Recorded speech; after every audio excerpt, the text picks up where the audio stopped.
नमस्कार। 2030 का भारत देख रहे हैं आप। 2030 के भारत की जब भी हम बात करते हैं तो तीन मुद्दों पर खास तौर पर प्रकाश डाला जाता है। तीन मुद्दों की खास तौर पर हम बात करते हैं इस कार्यक्रम में। शून्य गरीबी, शून्य भुखमरी और बेहतर शिक्षा। भारत देश को लक्ष्य मिले हैं कि 2030 तक ये तीनों ही जो मुद्दे हैं, ये तीनों ही जो समस्याएं हैं या फिर ये कहीं की जो तीनों लक्ष्य है वो भारत देश को हासिल करने हैं और गरीबी, भुखमरी और शिक्षा के पैमाने पर एक बेहतर स्तर पर पहुंचना है। लेकिन सबसे बड़ा सवाल आखिर यही है कि क्या भारत देश इन लक्ष्यों को हासिल कर पाएगा? क्या 2030 तक एक स्वर्णिम भारत का जो सपना है वो पूरा हो पाएगा? तो इसी सवाल को लेकर हम हमेशा नए-नए चेहरों से चर्चा करते हैं। आज हमारे साथ जो मौजूद है, मैं बता दूं कि एआईएमआईएम पार्टी के प्रवक्ता और बिहार से हमारे साथ आदिल हसन जी मौजूद है। सबसे पहले तो सर आपका बहुत-बहुत स्वागत है गुजराती। Good morning. तो सर जिस तरह से हम 2030 के भारत की बात कर रहे हैं, गरीबी, भुखमरी और शिक्षा की बात कर रहे हैं, आपसे ये जानना चाहती हूँ कि आपके नजरिए में आप 2030 के भारत को कहाँ देखते हैं? क्या भारत देश 2030 तक गरीबी में इस पैमाने पर पहुंच पाएगा कि देश से गरीबी पूरी तरह खत्म हो जाए? शून्य गरीबी का जो लक्ष्य है, शून्य भुखमरी का जो लक्ष्य है, क्या देश हासिल कर पाएगा? मैम देखिए, भारत तो बहुत ही विकसित और प्रगतिशील देश है। अगर जी। पॉलिटिकल हम लोग ईमानदारी बरते, जस्टिस दें, अगर आखिरी लेख को, आखिरी इंसान को, जो सबसे कमजोर वर्ग है उसको अगर इंसाफ दे तो जरूर ये करेगा और भारत करेगा ही। आज दुनिया भारत को सलाम कर रही है और हम चाहते हैं कि जैसे सोने की चिड़िया भारत कहलाती थी फिर से भारत कहलाए। और भारत ने बहुत दिया है, आज पूरी दुनिया भारत की ओर देख रही है। अब जी। भारत के बिना दुनिया नहीं चल सकती है। लेकिन सबसे पहला चीज है यहाँ के रिसोर्सेस को सही मैनेजमेंट और सही तरीके से सही लोगों तक पहुंचाना। भारत में प्रतिभा की कोई कमी नहीं है, भारत में ऐसी कोई चीज नहीं है जो उन्नति और प्रगति में रुकावट आ सकती है। बस ईमानदाराना सोच और कमिटमेंट होना चाहिए।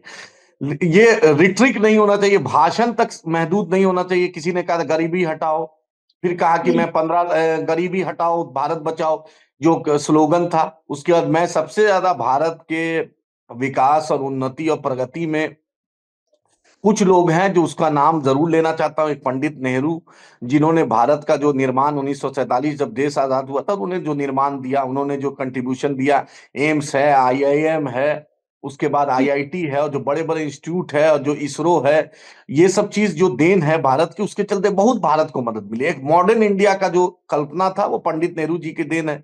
और हम लोग के पहले शिक्षा मंत्री मौलाना अबुल कलाम आजाद साहब की देन है, जो शिक्षा के प्रति जो उन्नति, और सरदार पटेल ने जो भारत को एक मजबूत भारत बनाने की कोशिश की, और जिसके चलते भारत बना, ताकि जो आसपास के जो देश है उसको ये मैसेज जाए कि भारत भारत है। भारत का जो नाम जो है, जो जलवा है, वो हमेशा कायम रहेगा। और हमारी दुआ है कि क़यामत के सुबह तक भारत नंबर 1 रहे और रहेगा इंशाल्लाह।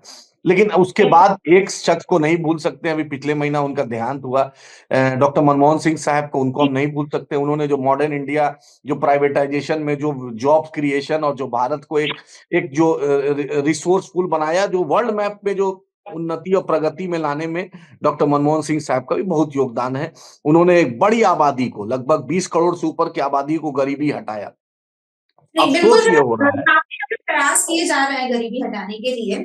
ठीक है। कई सारे अच्छे पॉलिटिशियंस आए, कई सारे पॉलिटिशियंस ने बहुत सारे काम भी किए, अलग अलग पार्टीज ने भी बहुत सारे काम किए गरीबी हटाने के लिए। और आंकड़ों की अगर मैं बात करूं तो आंकड़ों में भी बताया जाता है कि कई करोड़ लोगों को गरीबी से बाहर निकाला गया है। लेकिन जब हम जमीन पर जाकर देखते हैं तो जमीनी स्थिति कुछ और बयां करती है। आज भी हम देखते हैं कि फुटपाथ पर बच्चे सो रहे हैं, 2 वक्त की रोटी तक नसीब नहीं हुई है। शिक्षा की अगर मैं बात करूं तो शिक्षा की भी बहुत ही ये कह सकते हैं कि दयनीय स्थिति है। शिक्षा दिन ब दिन महंगी होती जा रही है। ठीक है। और हर कोई शिक्षा को अफोर्ड नहीं कर पा रहा है, बेहतर शिक्षा नहीं मिल पा रही है बच्चों को। तो एक तरफ प्रयास कई किए जा रहे हैं, लेकिन वहीं दूसरी तरफ आंकड़े और जमीनी स्थिति दोनों ही एकदम अलग अलग नजर आ रही है। इस पर क्या कहना चाहेंगे? क्योंकि जिस नहीं तरह से मैम, अभी ये आप स्थिति नजर आ रही है, क्या इस हिसाब से हम देखें तो सच में 2030 तक भारत में गरीबी शून्य हो पाएगी? देखिए, मैं तो इकोनॉमिस्ट नहीं हूं, मैं तो पॉलिटिकल, हम लोग कमेंटेटर हैं। लेकिन ये दिली तमन्ना है कि भारत 2030 क्या 2025 ही में पूरे दुनिया में टॉप करे, ये तमन्ना है। लेकिन अब ये कि जो वही मैंने बोला, रिसोर्स का जो है, अभी देखिए हंगर इंडेक्स में हम 105 पे आ गए। जी 127 रैंक में 105 पे और घट गए हैं। पोवर्टी में और हमारा रैंकिंग बढ़ गया, यानी और गरीबी बढ़ गई। आप देख रहे जी। हैं कि अब ये नौबत आ रही, 80 करोड़ लोगों को 5 5 किलो अनाज की नौबत आ गई। और जबकि आप जो टॉप, आपका जो 1% आबादी के पास पूरी दुनिया में जितना वेल्थ है, उसमें 50 100 लोग ऐसे हैं जो पूरी दुनिया का वेल्थ उन्हीं के पास है, जो भारतीय हैं। आप जान नहीं है अच्छे से। लेकिन सरकार को तो ये करना, उनका करोड़ों करोड़ों लोन माफ हो रहा है, लेकिन जो जी। बेचारा किसान ट्रैक्टर ले रहा है, जो किसान खेती ले रहा है, उसके लिए आप नहीं ले रहा है। प्रकाश डालेंगे इस चीज पर? मैम चाहते, आप जान ही नहीं है। जैसे जैसे जिन्होंने हमारे परम आदरणीय प्रधानमंत्री जी को चार्टर्ड जी। प्लेन दिया चुनाव से पहले, तो वो तो रिटर्न वापस वसूलेंगे ही। तो हमारा कहना, इंसाफ होना चाहिए। प्रधानमंत्री जी ने एक आदमी पर पूरे भारत को, अब पहली बार ऐसा हुआ कि कोई प्रधानमंत्री जाकर किसी इंडस्ट्रियलिस्ट की वकालत कर रहा है, सेल्समैन बन गया है। अरे एक प्रधानमंत्री पद की गरिमा होती है। प्रधानमंत्री जो मनमोहन सिंह साहब थे, वो पद था। उन्होंने जो किया, देखिए पूरी दुनिया सलाम करती थी। बड़े बड़े राष्ट्रीय अध्यक्ष उनसे इकोनॉमिक्स में मशवरा लेते थे। लेकिन जो प्रेजेंट सिनेरियो, हमारे परम आदरणीय जो प्रधानमंत्री हैं मोदी जी, उनको बोलिए, हमारा ये अनुरोध है उनसे कि एक इंडस्ट्रियलिस्ट का हर जगह, भाई आप ही बोलिए, जिस राफेल में अनिल अंबानी को एक तजुर्बा नहीं था, राफेल का एक उन्होंने कांटी, एक सुई नहीं बनाया, उनको आपने राफेल दे दिया। आप देख रहे हैं अभी उनको सोलर एनर्जी में हजारों करोड़ का प्रोजेक्ट आप दे रहे हैं। आप देख रहे हैं अदानी को इलेक्ट्रिसिटी और पोर्ट दे रहे हैं, एयरपोर्ट दे रहे हैं। भाई देश अदानी और अनिल अंबानी से नहीं चलता है। देश तो आम किसान जो 60 से 65% भारतीय है, वो कृषि पर निर्भर है। आपने एमएसपी की बात की थी, एमएसपी आपने नहीं किया। आपने किसानों की आय का दुगना करने की बात की, नहीं किया। आपने 15 लाख काला धन वापस लाने के आपने नहीं किया। आपने 2 करोड़ रोजगार देने की बात की, आपने नहीं किया। आपने हाई कोर्ट और सुप्रीम कोर्ट में जितनी भी जजेस की पद खाली था, उसको आपके नियुक्ति की बात की थी, एक आपने नहीं कहा। आपने सवाल कहा एक था कि और सवाल मेरे मन में आ रहा है। ये तो खैर पूरे भारत देश की हम बात कर रहे हैं कि भारत देश में तमाम तरह की समस्याएं हैं। देखिए जैसा आपने कहा कि एमएसपी देने की बात की थी, लोन देने की बात की थी, ब्लैक मनी वापस लाने की बात की थी। तो मैं एक मुझे ये चीज ऐसी लगती है कि तमाम राजनीतिक पार्टियां आती हैं, अपने अलग अलग वादे करती है और चुनाव के बाद वो सारे ही वादे ठंडे बस्ते में चले जाते हैं। ये किसी एक पार्टी का ही सिर्फ ऐसे कि किसी एक पार्टी पर इस तरह का आरोप नहीं लगाया जाता। हर हर हमेशा हर राजनीतिक पार्टी द्वारा यही चीज की जाती है। अक्सर देखा जाता है कि आती है जनता को कहती है मुफ्त की रेवड़ियां बांटा, काफी ज्यादा प्रचलित हुई थी ये मैम बात। देखिए, और ये अक्सर होता है, मुफ्त की रेवड़ियां बांटी जाती है और उसके बाद लेकिन कुछ काम होते हुए दिखाई नहीं देता है सही तरीके से। ठीक मैम है, चाहे वो सत्ताधारी पार्टी हो, मौजूदा पार्टी हो या कुछ पिछली पार्टी हो, समस्या इसमें ये है ना कि इसमें तो जनता पिस रही है। अब जनता क्या करे ऐसे? नहीं, आपकी बात बहुत, आपकी चिंता और आपकी बातें बहुत सही है, क्योंकि जनता सबसे मजबूर है। अब यही यही एक विडंबना है कि बस हर कुछ को धार्मिक रंग दे दिया गया। अभी प्रयागराज में महाकुंभ हो रहा है। बहुत, हम्म। इससे बड़ा भारत के लिए, देश के लिए, दुनिया के लिए कुछ नहीं हो सकता है कि इतना बड़ा सम्मेलन हो रहा है। उसमें भी आप वीआईपी वीआईपी एंट्री कर दी है, उसमें वीवीआईपी एंट्री कर दी, उसमें सुपर वीवीआईपी एंट्री की।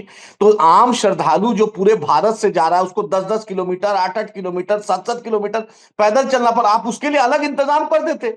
आखिर यही प्रधानमंत्री, यही कैबिनेट मिनिस्टर, यही गृह मंत्री दूसरे देश में जाते हैं तो एक आदमी के साथ में। लेकिन बिल्कुल आप जो इतनी उससे उसका उसका देखिए इकोनॉमिकल इंपैक्ट होता है। हम चाहते थे कि उससे जो डेवलपमेंट होता, जो देखिए हाँ। मनी सर्कुलेट होता, इतना बड़ा आयोजन था तो ट्रांजैक्शन अच्छा होता ना, देश की इकोनॉमी अच्छी होती ना। लेकिन आप उसको फिर से हर कुछ में वीवीआईपी कल्चर जो जोड़ देने से, आप जो उसकी सेंसिटी है, जो प्रोग्रेस का रेट है, उसमें एक अवरोधक बनता है। अब भारत तो, जब देखिए बांग्लादेश इतना छोटा देश है, इतना छोटा, उसकी जीडीपी देख लीजिए, उसका आप इंडस्ट्रियल इंडस्ट्रियल ग्रोथ देख लीजिए। हम तो लीडर है ना, हम तो कैप्टन थे ना। आखिर कैप्टन क्यों पीछे हो रहा है, ये देश को समझना चाहिए। भारत तो दुनिया को दिखाता था ना। भारत समझ लीजिए इतना मजबूत था कि अंग्रेज भारत आया तो हम लोग कुछ थे, तब ना हम लोग के पास आया। आगे बढ़ना चाहिए। और कहीं ना कहीं ये जो वीआईपी चीज है, क्योंकि जाहिर तौर पर भारत देश के सभी नागरिकों को एक समान का ट्रीटमेंट मिलना चाहिए, बहुत जरूरी है ये। खैर हम अब बिहार की बात करते हैं, क्योंकि गरीबी, भुखमरी और शिक्षा की बात अगर हम कर रहे हैं और आप बिहार से ताल्लुकात रखते हैं, तो मैं बिहार से की बात आपसे करना चाहूंगी। अगर हम बिहार की बात करें तो कहीं ना कहीं बिहार गरीबी और शिक्षा के क्षेत्र में आज भी पीछे माना जाता है बाकी स्टेट्स के कंपैरिजन में, ठीक है। हालांकि बिल्कुल उत्तर प्रदेश के बाद अभी हाल फिलहाल की रिपोर्ट हम देखें तो बिहार दूसरा ऐसा सबसे ज्यादा गरीबी इरेडिकेट करने वाला स्टेट है, लेकिन उसके बावजूद बिहार की जो स्थिति है वो बहुत ज्यादा कह सकते हैं कि गड़बड़ाई हुई है। माइग्रेशन बहुत ज्यादा है बिहार में, काफी सारे युवा वहां से माइग्रेट करके बाहर आते हैं, दूसरे स्टेट्स में जाते हैं, क्योंकि एम्प्लॉयमेंट नहीं है, एजुकेशन नहीं है। इस पर क्या? मैम, आपकी बात बहुत सही है। अफसोस होता है कि बिहार ने देश की आजादी के वक्त, और बिहार ने एक से एक महान लोगों को दिया। गौतम बुद्ध यहीं से, लॉर्ड महावीरा यहीं से, गुरु गोविंद जी महाराज यहीं से, शेरशाह सूरी जो जिसने जिसने रेवेन्यू सिस्टम दिया, जिसने सराय सिस्टम दिया, जिसने ट्रांसपोर्ट सिस्टम दिया, जिसने ग्रैंड ट्रंक रोड दिया, इसी बिहार की सरजमी से। आप एक से एक लोग थे, लेकिन अफसोस है जो पॉलिटिकल है। आप ही एक छोटा सा एग्जांपल देते हैं। अभी अभी अभी टेक्सटाइल्स मिनिस्ट्री जो है, गिरिराज जी बिहार के मिनिस्टर हैं, टेक्सटाइल्स मिनिस्टर। अब बोलिए कर्नाटका में, महाराष्ट्र में, गुजरात में, क्या कहते हैं, मध्य प्रदेश में, यूपी में 7 स्टेट को टेक्सटाइल पार्क के लिए चुना। जो भागलपुर इंडस्ट्री टेक्सटाइल्स में पूरी दुनिया में सबसे मशहूर थी, पूरे देश में सबसे मशहूर थी, उसी को टेक्सटाइल इंडस्ट्री नहीं मिला, जबकि लैंड प्रपोज किया हुआ था पिछले जो लोग थे। भाई आप ही टेक्सटाइल मिनिस्टर, और आप ही अपने प्रदेश को नहीं दिए, क्योंकि आप हिंदू मुस्लिम फैब्रिक में बांट दिए हैं, चुनाव जीतना है। लेकिन जो सब जहां पर लेबर इनपुट होता है, सीमांचल जो इलाका है, कटिहार, पूर्णिया, अररिया, किशनगंज, सब चाय पत्ती की खेती होती है, अनानास की खेती होती है, केला की खेती होती है, यहाँ फूड प्रोसेसिंग प्लांट लग सकता है। चिराग जी मंत्री हैं फूड प्रोसेसिंग के, लेकिन डेवोस में जा रहे हैं, दूसरे देश में जा रहे हैं, वहां के लिए मध्य प्रदेश, गुजरात, महाराष्ट्र के लिए इन्वेस्टमेंट की बात कर रहे हैं, जो इनका अपना प्रदेश है, उसको कुछ नहीं मिल रहा है। जीतन राम मांझी जी स्मॉल स्केल एमएससीपी के मंत्री हैं। आपको माइक्रो माइक्रो इंडस्ट्रीज यहां सेट करना है, तो पूरे सुबह शाम सरकार की चालीसा पर। अरे आपको जो दायित्व मिला है, मेरा कहना है, जिस पद पर आदमी बैठता है, कोई पद परमानेंट नहीं है, रोटेशन है। आप अच्छा कीजिएगा तो अच्छा मिलेगा। आप सबसे ज्यादा लेबर बिहार में, सबसे ज्यादा मेहनती लोग हैं। तो जब यहां पर लेबर है, आप प्रधानमंत्री जी का देख लीजिए, आराम मिडिल ईस्ट से जितना इन्वेस्टमेंट आता है गुजरात में आ रहा है, महाराष्ट्र में आ रहा है, जो सबसे गरीब प्रदेश है, उसके लिए आपको चिंता नहीं है। आप ही बतलाइए, 2014 में 34 एमपी बिहार ने दिया भाजपा को, 34 एमपी।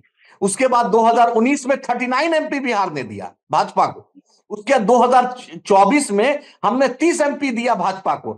आप ही बतलाइए, सबसे गरीब राज्य, बीमारू राज्य, पिछड़ा राज्य, आज तक प्रधानमंत्री इतने बार आए हैं। चीनी मिल की बात की, पटना यूनिवर्सिटी को सेंट्रल यूनिवर्सिटी की बात की, एएमयू किशनगंज की बात की, सीमांचल की बाढ़ की तबाही की, कुछ नहीं हुआ। हमने सिर्फ हिंदू मुस्लिम के नाम पे एमपी दिया। जिस तरह से हम अक्सर केंद्र सरकार पर ये शिकंजा कसते रहते हैं कि केंद्र सरकार कुछ नहीं कर रही है स्टेट के लिए, ठीक है। जाहिर तौर पर केंद्र सरकार की एक जिम्मेदारी बनती है कि वो सभी स्टेट्स को बराबर का दर्जा दे और सभी स्टेट्स के लिए जो समस्याएं हैं वहां की उनका निराकरण करे। लेकिन एक सवाल उठता है ना कि वहां की जो स्टेट गवर्नमेंट है वो क्या करती है। मैम, वही तो देखिए कि डबल इंजन की सरकार है। नीतीश जी और भाजपा एक है, दोनों डबल इंजन की। भाजपा के पूरे कैबिनेट मंत्री दिल्ली में हैं। अश्वनी चौबे हो, गिरिराज सिंह हो, जेपी नड्डा भी बिहारी से उनका रिश्ता रहा है, चिराग जी हो, मांझी जी हो, ललन सिंह हो, जितने तुर्रम हैं, जितना बड़ा नाम देखिएगा, उनका रिश्ता बिहार से। लेकिन इन सबसे बदनसीबी है बिहार की कि इन लोग बिहार छोड़कर पूरा हिंदुस्तान को देना जानते हैं। अरे चैरिटी बिगिंस एट होम, आप अपने घर को सुधारिए अपने। और नीतीश जी, लोग उनको स्टेट्समैन समझता था, एक पढ़े लिखे इंजीनियर है, लेकिन अफसोस भाई आपकी सरकार है ना, आपसे आप अकाउंटेबल तो आप हैं, आप सरकार में हैं, तो आप क्यों नहीं इंपेरिकल डाटा में हेल्थ इंडेक्स में सुधार किया। आप शिक्षा की सीमांचल इतना बड़ा बैकवर्ड एरिया है, कोई हेल्थ बात इंडेक्स में इंप्रूवमेंट नहीं। बात करना चाहूंगी, अगर हम शिक्षा की स्थिति देखें भारत देश में तो कई दफा ऐसी चीजें देखने गई को मिली है कि शिक्षा जो है वो दिन प्रतिदिन महंगी होती जा रही है। जाहिर तौर से शिक्षा का व्यवसायीकरण काफी ज्यादा हो गया है। इस वजह से जो गरीब तबके के लोग हैं वो बेहतर शिक्षा अफोर्ड नहीं कर पा रहे हैं। तो ऐसी स्थिति में सरकार को क्या कदम उठाना चाहिए, क्योंकि अगर ऐसी स्थिति रही तो एक बड़ा सवाल है कि क्या 2030 तक हम बेहतर शिक्षा के पैमाने पर पहुंच पाएंगे। मैम, आपका ये भी बहुत अच्छा सवाल है। शिक्षा जो आम आदमी जो है, जो रोजी रोटी के लिए बेचारा परेशान है, वो इतनी बड़े बड़े स्कूल में कौन पढ़ा पाएगा। मंत्री जी। जो जितने केंद्र मंत्री हैं, उनके बाल बच्चे तो पढ़ रहे हैं विदेश में। अब भाई अब हमारे गृह मंत्री का बेटा तो बिना क्रिकेट खेले आईसीसी का चेयरमैन और सेक्रेटरी ऑफ बीसीसीआई चेयरमैन बन गया। लेकिन हम लोग जो है, हम लोग को हिंदू मुस्लिम का झंडा पकड़ा गया गया। उनका उनका उनको तो हिंदू मुस्लिम, हिंदू और मुस्लिम को बचाने में आएंगे नहीं, जय शाह, अनुराग ठाकुर के बेटा नहीं आएंगे, स्मृति ईरानी की बेटी नहीं आएंगे। हम लोग को फंसा दिया कि हम लोग हिंदू के रक्षक बन जाए, मुसलमान के रक्षक बन जाए।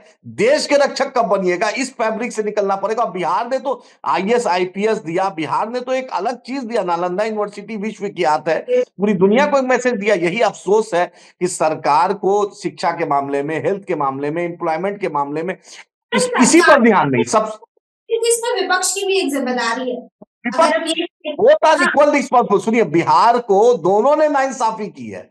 बार आप समझे, देश का पहला राष्ट्रपति डॉक्टर राजेंद्र प्रसाद बिहार से, सब सरफरोशी की तमन्ना अब हमारे दिल में, स्वतंत्रता सेनानी जिसने लिखा था बिस्मिल अजीमाबादी, वो बिहार से। बिहार ने हर कुछ दिया। महात्मा गांधी को महात्मा गांधी बनाने वाला बिहार है। वो पहले मोहनदास करमचंद गांधी थे।